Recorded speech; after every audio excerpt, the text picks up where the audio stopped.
Looks like we are ready to start. So welcome everybody. Everybody people in the online or whether you are watching this as a streamed version later on. My name is Sami Uski. I'm leading the business development for Tietoevry Banking. I'm looking into new business initiatives that we could drive together with our customers in terms of making better banking experience. Today we have an interesting agenda.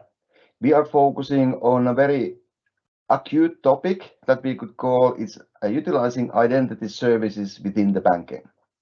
In this team, we have today a small team from our financial crime prevention team today, holding a presentation, and you can see the agenda in the screen. And there we really are deep diving the identity related solutions that is needed when it comes to customer onboarding, managing the KYC processes, or we talk about the new product origination and making it secure manner. We talk about the identity proofing. We are talking about authentication with different authentication options available, and we talk about the electronic signing today. So that is the topics of today and the presentations. And before our lead expert in this area, Björn, a few practicalities for this webinar. First of all, be free to raise any questions during the presentation. So our team is collecting them and we will hold a QI part at the end of the whole presentation and happy to answer the questions arising during this webinar. As said, we are also recording this webinar and it will be available also later on with the link and information that we provide for the audience. But then let's get started. Björn, are you ready and ready to introduce yourself? Thank you very much, Sami. I'm ready. My name is Björn Ananiassen. I serve as a lead business developer here at Financial Crime Prevention in Tietoevry Banking. I have spent almost the last 10 years in the digital identity space in Norway, Sweden, and in China. And now I'm focusing especially on digital identities and trust services here at Financial Crime Prevention, which is also the topic here today. We're going to talk about Identity Suite, which is a collection of a number of identity services offered by us. And this is also what we call the next generation identity services. As we come from a security space, in fact, we don't really call it security anymore. We call it identity or identity-driven security because that is what it is. And there's a number of principles that lays the ground for how we offer our services. When we sit down and talk to the banks, we often hear that the banks, they want to completely own the customer journey. And we have listened to that. And our answer to that is that now our identity services, they are fully embedded. So the identity services, they reside within the banking apps and they are delivered through APIs. We also have a mobile first strategy. We think that makes a lot of sense because that's the interface people spend most time when they're doing the banking operation. Our ambition is to provide identity services while at the same time we comply with the highest security standards and of course also comply with the regulatory requirements that are set forward by the financial regulations. When we deliver these services, what we want to try to avoid is to use different third-party identity schemes, and we also want to try avoiding disrupting the user journey with external signing portals. So roughly, we have separated our offering into 3 blocks. The first one is identity proofing. Identity proofing is mostly to verify a claimed identity before giving access to a service. This can be done, for example, when you onboard a new customer during the KYC process. The second building block here is authentication. Authentication is all about to make sure it's the same person coming back again and again. And then the last building block here is electronic signing. And this is addressing how can we sign digital content on mobile devices without interrupting the user experience.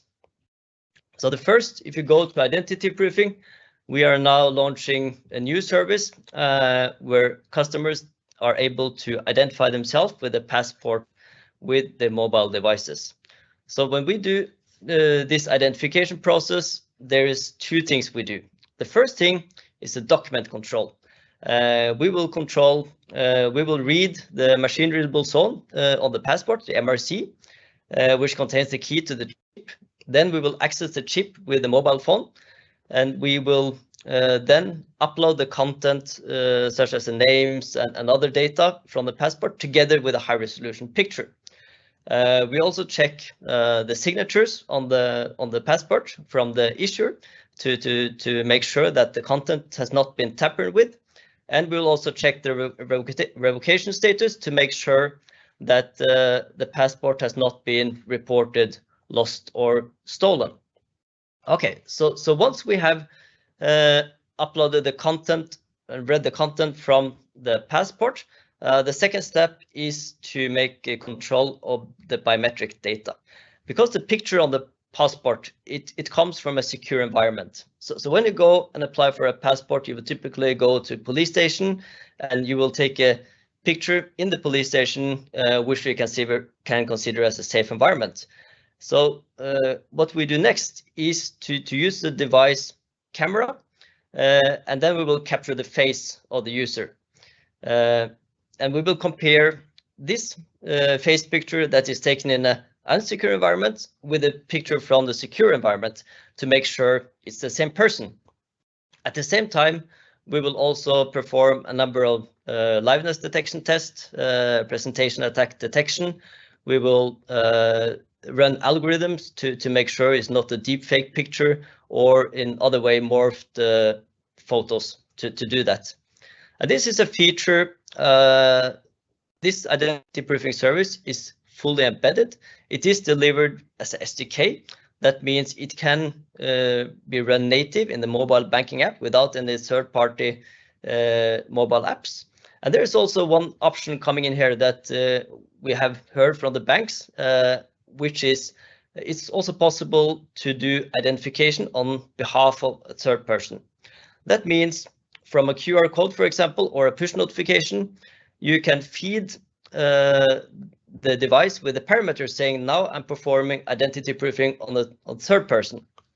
And the process will be then that first I do identity proofing on myself, and then I can do it on a second person. And this second person might be elderly, it might be a blind person, it might be a person in prison, or a person from any other reason cannot manage the devices themselves and do complete the onboarding.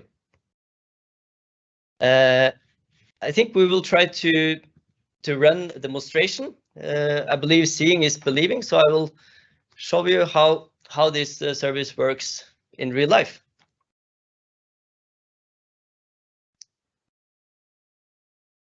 The first thing happens when you want to run this service. This is now in Tietoevry logos and color palette. This will be, of course, the SDK can be fully embedded with the colors and logos of the bank. The first thing you will see is a consent module. And the text you see here can be customized for each use case. It might be a different use case for customer onboarding or the re-identification KYC refresh process, or as a step-up security for high-risk transactions. So once the applicant have read the text, they have to accept and they have to press continue. Then the next step is to read first the OCR, or the machine readable zone on the passport.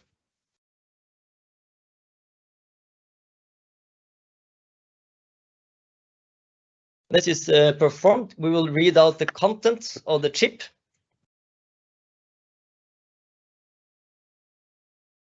Now we are uploading the high resolution picture, we are validating the signatures, and we're uploading the digital content of the passport. Then it's time for the biometric face match. I will use a device camera, take a picture of myself. So here we will take a video stream, and we also have extract 8 separate images that we will use for later. And once we have captured all this information we need, we will now submit this information to a secure environment.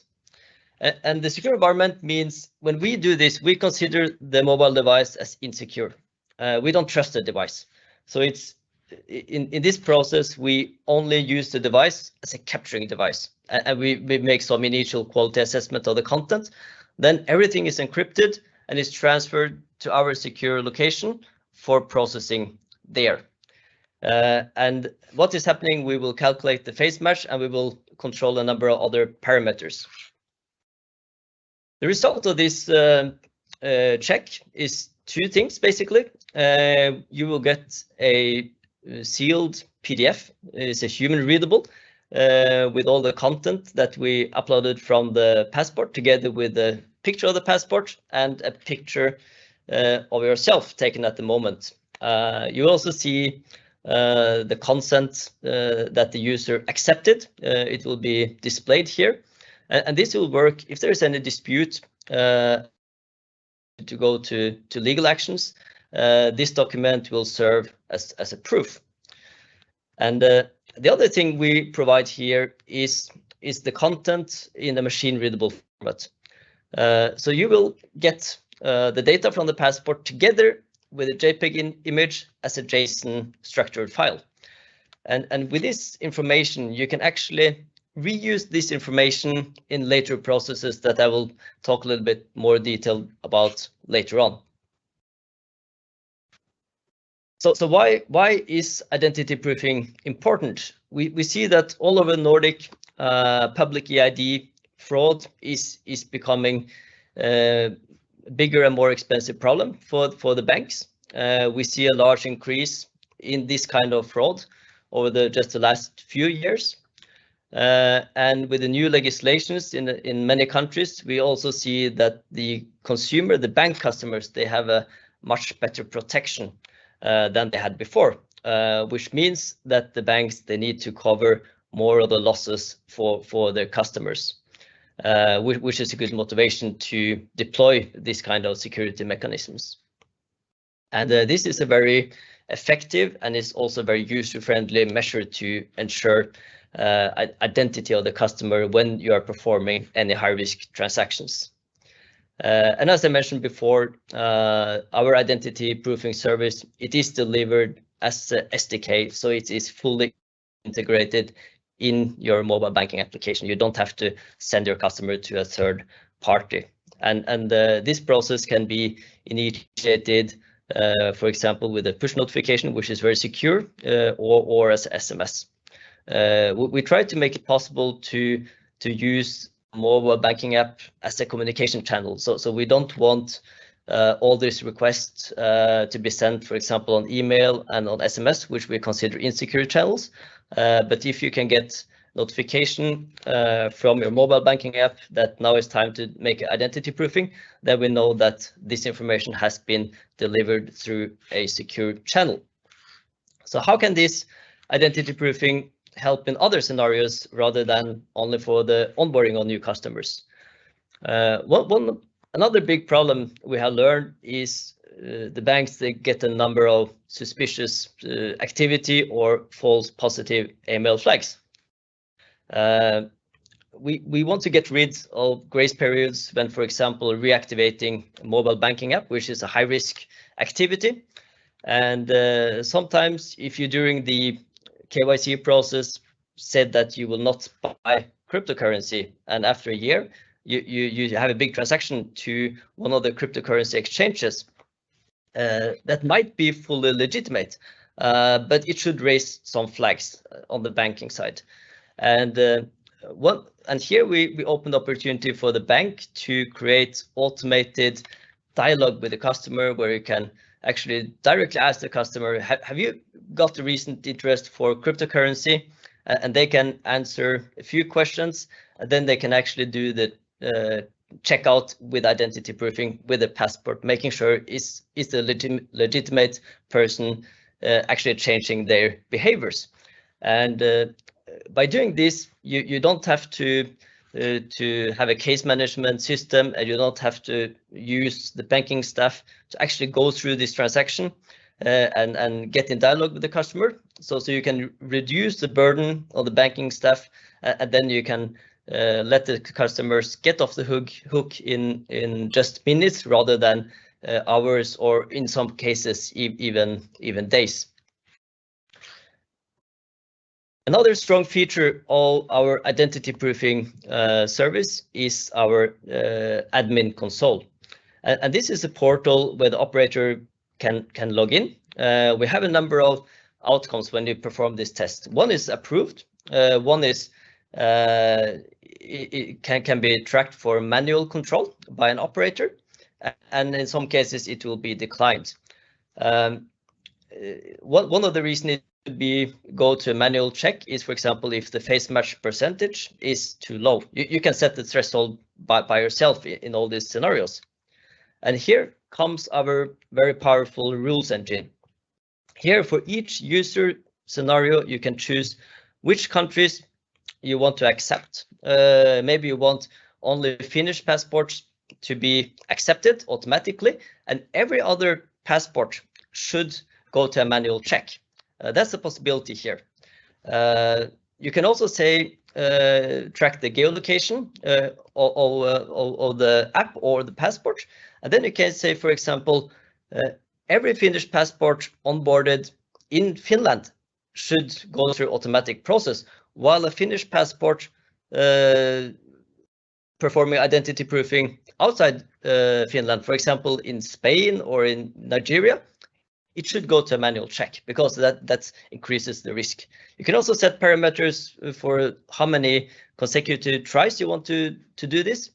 You can force manual check on all transactions. That's an option. Some customers, they want to manually approve every applicant. They don't want it to happen automatically. You can decide whether you want to check revocation status of the passport. You can also decide whether you want to accept expired identity documents or not. And you can, of course, create your own rules where only the fantasy is the limit. And as I mentioned, so the rules, they may vary from use case to use case. It might not be the same for onboarding, re-identification, KYC refresh, or high-risk transactions. It might be different, and you might want to have a different risk profile on each of these use cases. So if you have a new request that has not automatically been approved, this is the screen the operator will see. Here you will see a picture of the data page of the passport. You will see the picture taken by the device camera. You also see this side by side with the picture from the passport uploaded. You can zoom in to study it in more detail, and you will get a score to which degree this is a match or not. And the operator might as well see which parameters that failed and which parameters that was successful. This portal can be operated by the customer itself, or we can offer this as a service through our defense center. That is a 24/7, 365 services that we also use to monitor all kind of other transactions for the banks. Moving on to the next building block, which is authentication.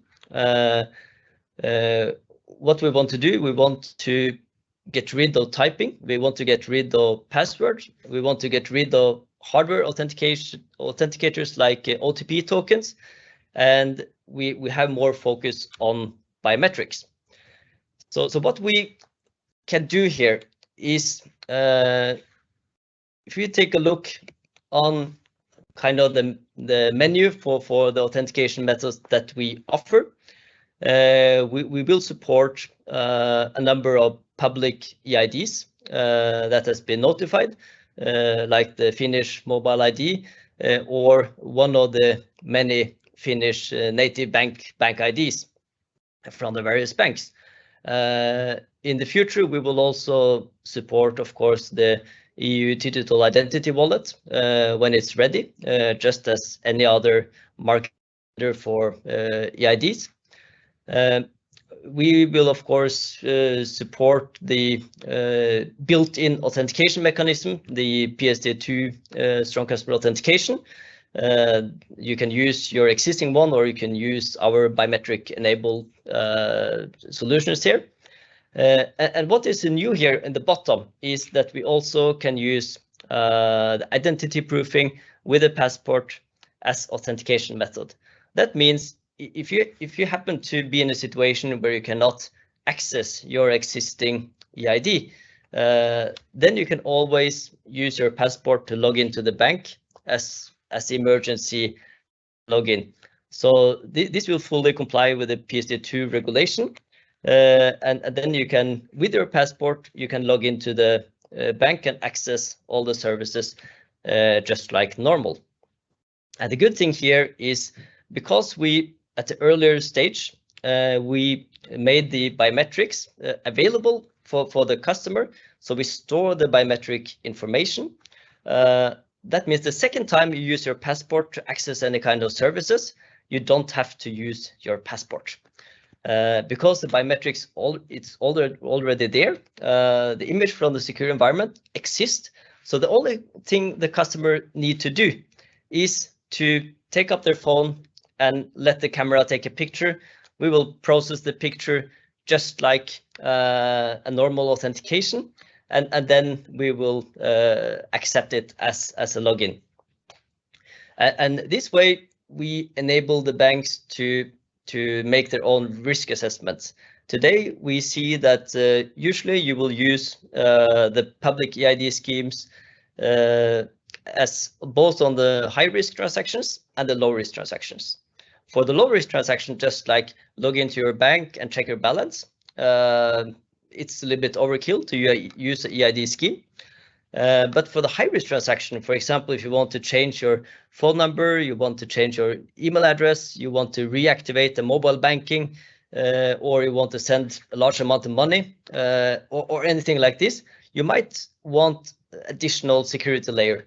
And in those cases, you have the opportunity to use identity proofing with biometrics to make sure it is really the same person that is performing this transaction that it was that onboarded the service in the first place. Typically, we see that attackers, they will not follow you over time. So that means if you get your customers to identify themselves with a passport as early as possible, these biometrics will not change over time. So when there is a attacker trying to compromise your account or to steal money, then they will simply not have your biometrics, and this transaction will not be able to perform. And this way, we can reduce the fraud dramatically, and of course, save more money on losses.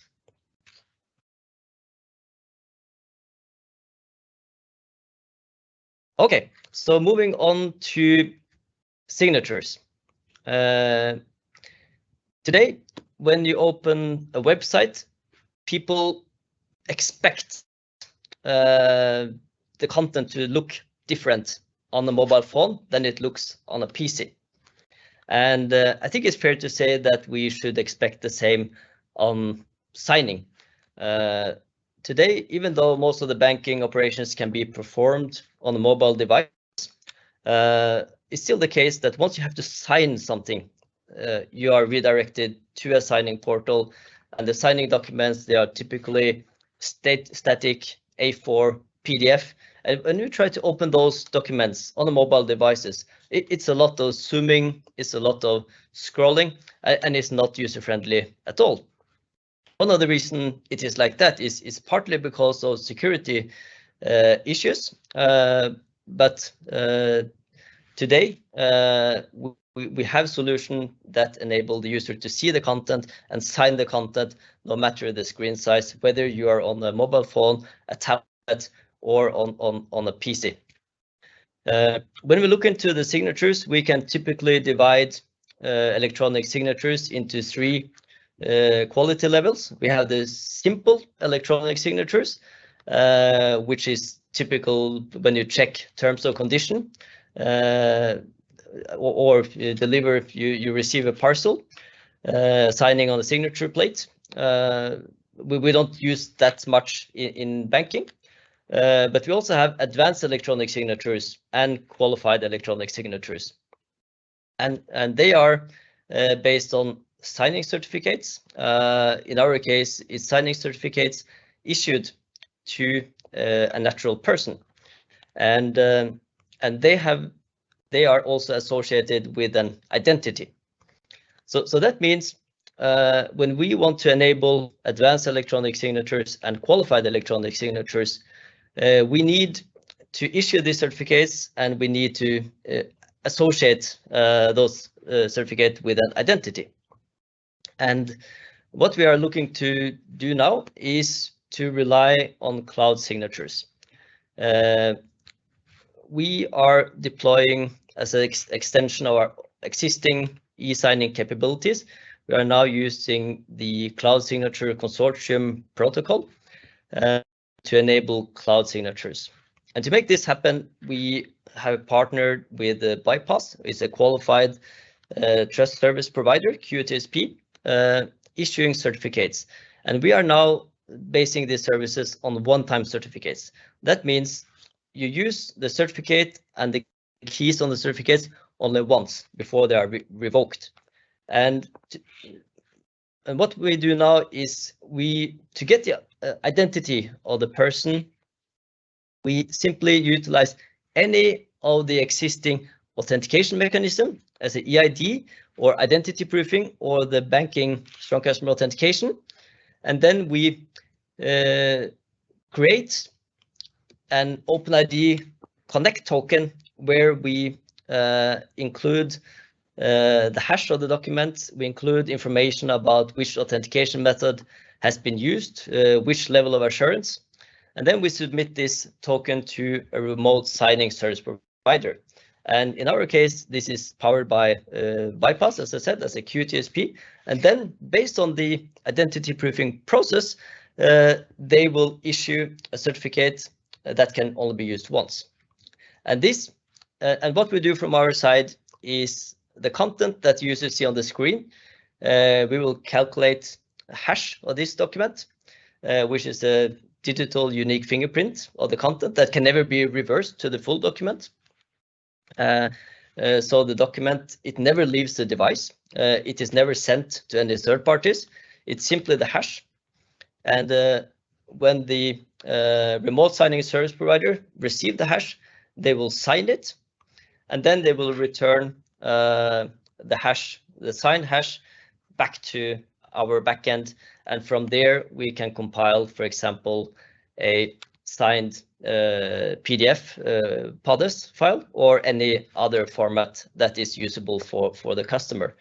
And the total process from this has been performed on the mobile device.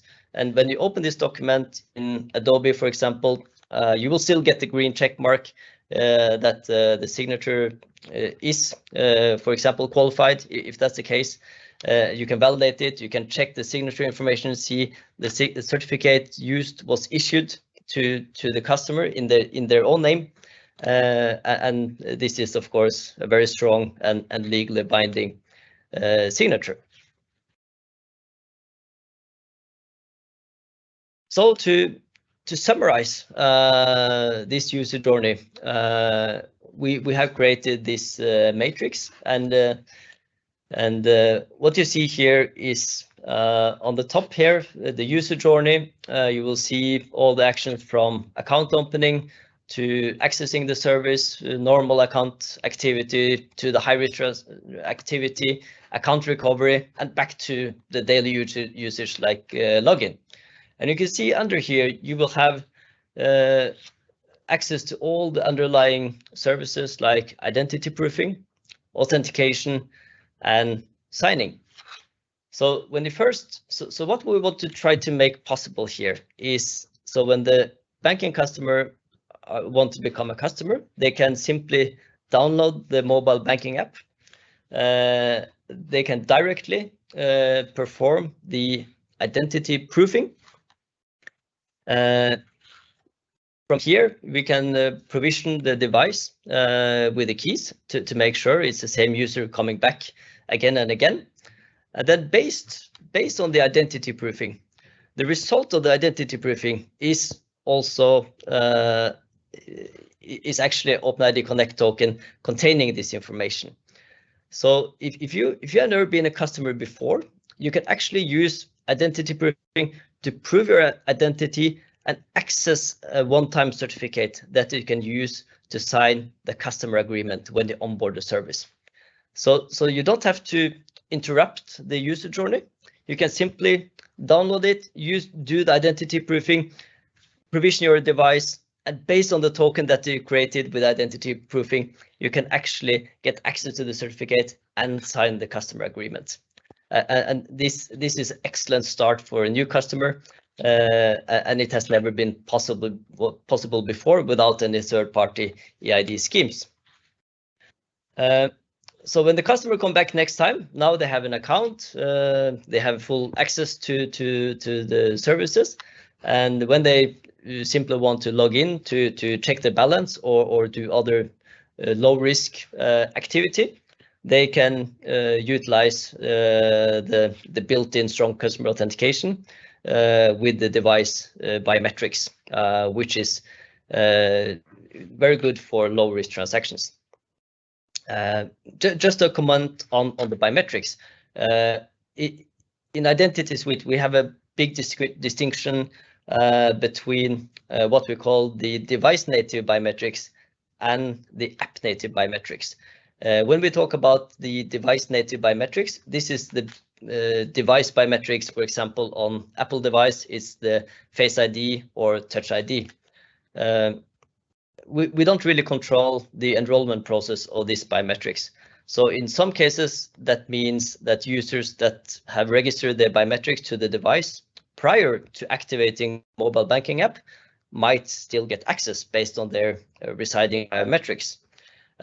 So this is the user experience is very good, utilizing the device native biometrics, but it also represents a risk. So when we talk about app native biometrics, such as our identity proofing service, what is done here is that the biometrics is captured in a controlled setting. So that means when you read the content of the passport, you get the picture from the passport and you perform all the security measures and compare the picture taken in the moment with that picture, and is processed outside the device. We know it's secure, and we have full control on the enrollment of the biometrics or the pictures.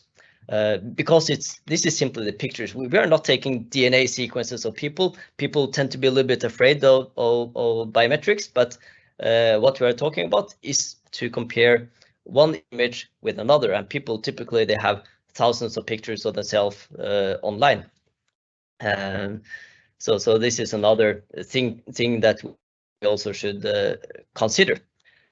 So using this app native biometrics provides a very high level of security for any kind of high risk transaction.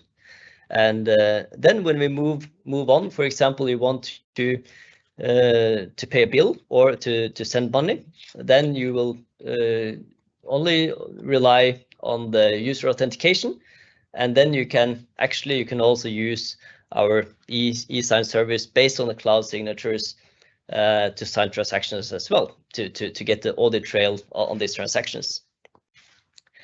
When we come to high risk activity, and this might be, for example, getting a large credit on your account, or you want to get the mortgage. We want to make sure that it is really the same customer doing this. So what we want to deploy here is to use the identity proofing as an extra layer of security. We don't want the customer to come back later on and said, well, I didn't borrow 200,000 euros. I borrowed 100,000 euros. And it might be difficult to prove that because it wasn't the customer at all that did the transaction. But if we use biometrics and if we use identity proofing in this process as an extra step-up authentication, we can actually make sure before signing loan documents, you can perform an biometric check with identity proofing. And then based on this identity proofing, if you have enrolled before with your passport, you don't have to go get your passport again because we already have your biometrics. So this as an authentication method, we will be able to use this actually to get you a one-time certificate, and we can sign the loan documents, the financial agreement with this certificate on the device without ever leaving the device. Moving on to account recovery is also a high-risk transaction. Sometimes the user, they think that they pay a bill or log into their bank account, but what is actually happening is that your mobile banking app is activated, for example, in Portugal or in Belarus or in Morocco. And of course, we don't want that to happen. So for users, if you deploy identity proofing in the recovery process, so if you want to activate the mobile banking app on a new device, you could be able to verify the identity of the person with a camera, and this way you can make sure it's not an attacker, but it's legitimate, and if it's somebody trying to compromise your account, you can stop it before it happens, which is what we want. So and then you go back to the normal login services. And then the life cycle is completed. So this, with identity-driven security, in our perspective, we do cover the entire customer life cycle. You will see on the blue top layer here in financial crime prevention, we also provide AML services and fraud prevention services. Each of the steps in the customer journey, we are able to interact with the services and to see, collect the data, orchestrate the data, and to make you take better decisions on risk scenarios.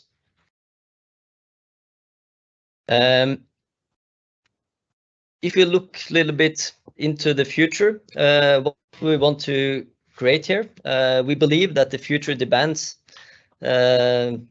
identity proofing, authentication, and signing to be considered as 3 independent disciplines. It creates new flexibility and scalability. This framework can be used in Finland as well as other Nordic or European countries.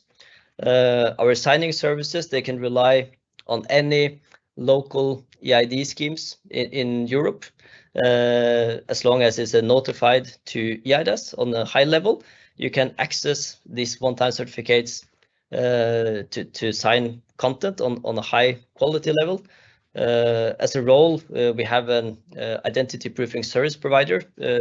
Can be considered as a subcontractor to the QTSB for identity proofing, so as a full end-to-end solution. So by splitting up identity proofing, authentication, and signing into 3 different disciplines, we can very easily adapt to new markets, and we can help banks enter new markets much quicker by supporting the local EID schemes. And I think with this summary, we still have time for some questions. And Sami, I will hand it over to you. Great. Thank you, Björn. interesting, or should I say convincing indeed. So in my eyes, the trust is one of the most important asset of a bank. And this is really embracing the kind of bringing those into services into different use cases. And that's the intriguing part for me. So we're still time to collect the new questions, and while trying to get a sense of some of the questions, I start with the quite easy one probably for you. There is a question coming in that okay, there you have mentioned the mobile first or indicated mobile first, and how is that reflecting authenticated in other channels, for example, internet bank? Yes, that's a good question. And as I mentioned, we do rely on secure channels for example, push notification. So if you want to interact with the banks in other channels, for example, on the website in a chat function, you can simply authenticate yourself with a QR code, initiating a push notification that will perform authentication of the customer without any passwords. That means you can securely chat with the banking and then know you have authenticated yourself, just like performing other banking services. So that's the secure channel. If you look into the call centers, for example, because you have the built-in authentication, when you call the bank, they might be able to send a push notification requesting you from the mobile banking app, requesting you to authenticate yourself with your Face ID. So still without any typing, you might be able to authenticate yourself to the person you have on the phone. And of course, communicating with the bank through the app will be considered as a secure channel. So it doesn't really matter which interfaces or which channels you are on. You will always be, because the device is in your hand and you can authenticate with your own biometrics, which is very secure. You can authenticate on almost any channel when you need it, when the bank need to make sure it's actually you talking and not some third party. Good. That clarifies hopefully for the questions raised here. And then probably combining two different questions into one, and they also are related to the identity proofing and using the passport. And the questions rely that, okay, is the passport the only one? How about the other types of the documents like driver's license? And the second part question combining this one is also that do I need to use the passport every time? Yes. The answer is as long as the identity document have the biometric icon, you can use it because you can access the chip directly. That means you're not limited to only passport. You can also use the national identity cards, and even you can use the resident temporary or permanent resident cards in a number of countries because they also contain biometric features. So what we require here is as long as the document is biometric and we can access the chip, we can use this document. The reason we don't want to accept, for example, a driver's license is because it doesn't have a chip that you can access with a mobile phone. Because there's a big difference when I want to identify myself physically. My identity documents, they have a set of security features like the UV light, micro text, and these kind of things that is easy to check for a person holding the passport or ID document, checking the holograms and all the built-in security function.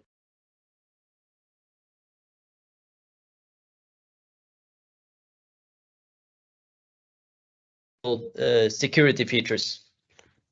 So simply we need to, if we just take a picture of a driver's license, we have no way to verify the signatures and we have no way to check anything else. So this is the reason we need to access the chip digitally, and we need to be able to check the revocation status and the content that it has not been tampered with. And of course we need the high resolution picture that we can never capture with just a photo of an ID document. Very good. Then if you have all, next question is related, it's very detailed one, so probably have it directly, so it's on our solution. Which level of signature qualities does your solution supports, and are multiple levels being supported? Yes. We can support basically any level up to qualified electronic signatures. It depends on the quality of the authentication. So if the user is authenticating themselves with an EID on a high trust level, or in some cases substantial trust level, the identity proofing process to issue this EID is strong enough to give the user access to a qualified certificate.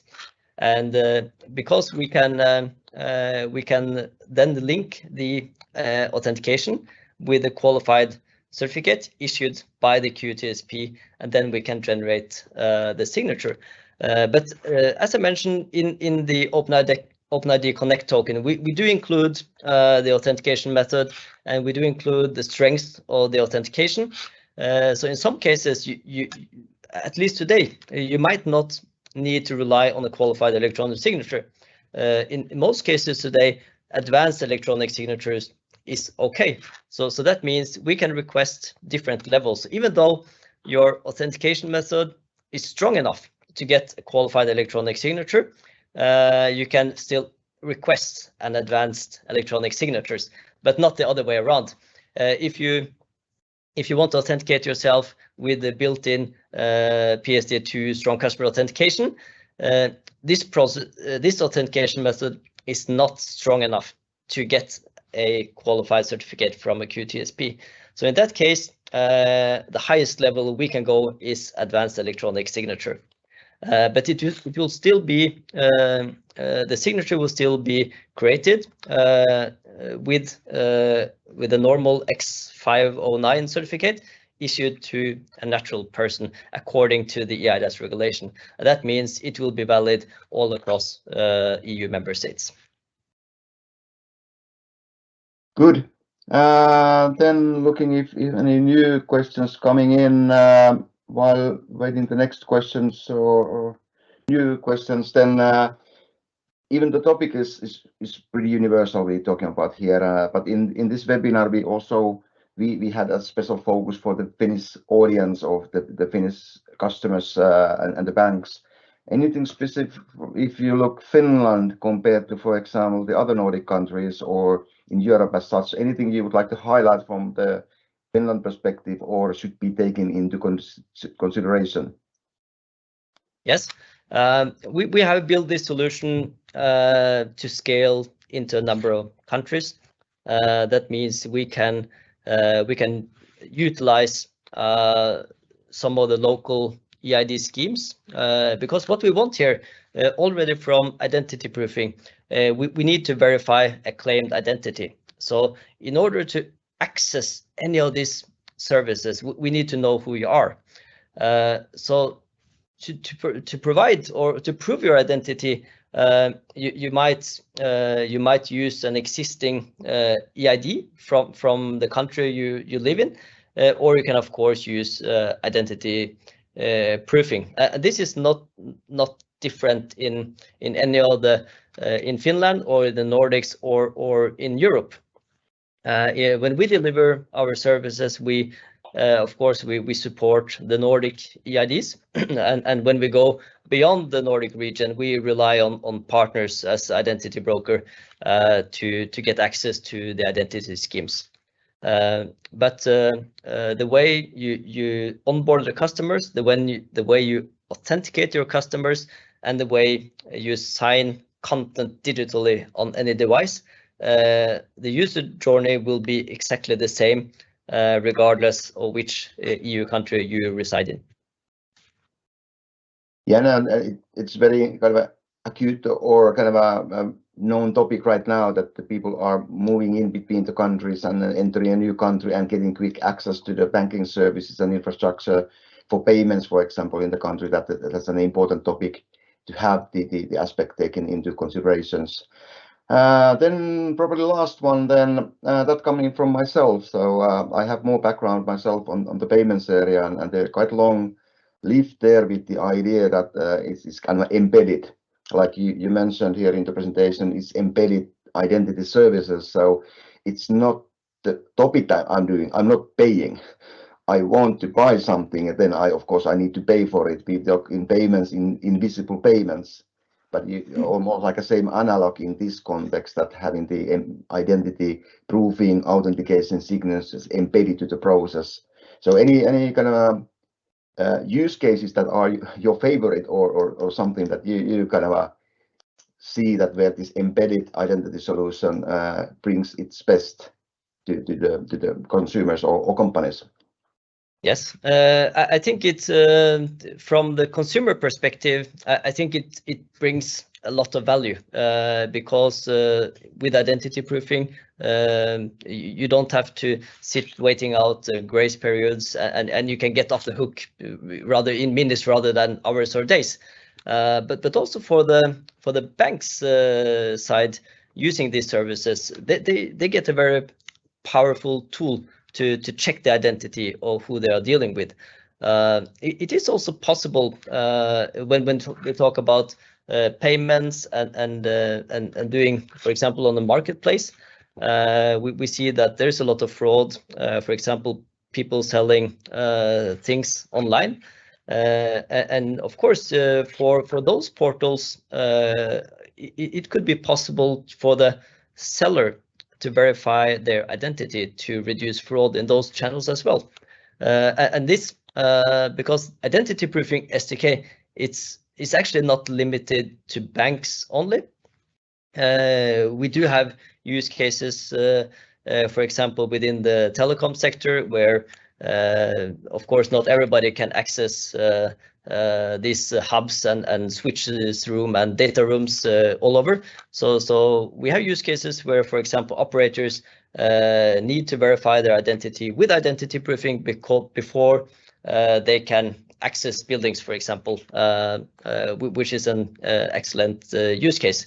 And as I mentioned also, for example, marketplaces, if you want to verify the identity of the seller, it is possible to have a kind of verified profile, and with a much higher degree that this is not fraud. And if something goes wrong, you can always go back. So this is protecting actually all the parties in more transactions or more operations rather than only banking. So we do see a wide range of scenarios where identity proofing, use of biometrics can reduce fraud and of course reduce losses. And happy to see the kind of a good development in that way, because I remember some years back we even considered in a project to reuse payment infrastructure for identity proofing, meaning sending a request to pay with €0 volume, and user accepting that one is basically accepting a payment of €0, but that's almost like a strong customer authentication without being kind of acknowledged as an authentication solution itself. So good to see development there and bringing new, not only for the consumers, the banks serving the consumers, but also, for example, merchants going forward, for example, in the e-commerce use cases and buyer journeys. Yes. Good. Then I think we are soon running out of time, and looking the questions table, no new questions arising. So thank you, Björn, but moreover, thank you for the audience. Thank you for your attention. But last one, Björn, normally holding this kind of webinars, you start remembering, oh, I forgot to say this one. Any kind of last words or something you forgot to mention during the presentation that you like to highlight at the end of this webinar? I think I could come with a small warning, because even though in this identity suite, it is built on open standard, it is API driven, and we follow the industry best practice. But the warning comes here. So if you decide to join us on this journey to create these fantastic user journeys, there is a risk that you cannot go back. And the reason for that is that I don't think when you spoil your users with this, I think they can never accept anything else going back again. So that's the warning for today. And I want to once again thank you very much for attending this webinar, and I wish you all a wonderful day. Thank you very much. Thank you.